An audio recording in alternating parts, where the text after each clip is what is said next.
একদা ৩ দিন যাবৎ বিশ্বনবীর কোনো খোঁজ পাওয়া যাচ্ছিল না। হজরত উমর রাদিয়াল্লাহু তাআলা আনহু এবং হজরত আবু বকর রাদিয়াল্লাহু তাআলা আনহু পাগল পাগল হয়ে নবীজিকে খুঁজতে বের হয়ে গেলেন।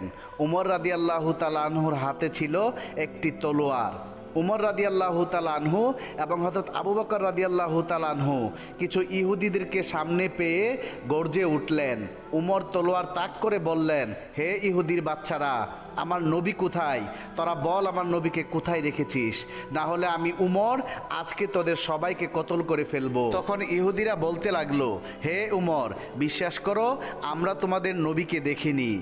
তখন হযরত আবু বকর রাদিয়াল্লাহু তাআলা আনহু উমরকে বললেন, উমর চলো আমরা সামনের দিকে যাই, সেখানে হয়তো কিছু রাখালকে পাবো, তাদের কাছে জিজ্ঞেস করলে হয়তোবা বিশ্বনবীর খোঁজ পাওয়া যেতে পারে। অতঃপর হযরত আবু বকর রাদিয়াল্লাহু তাআলা আনহু এবং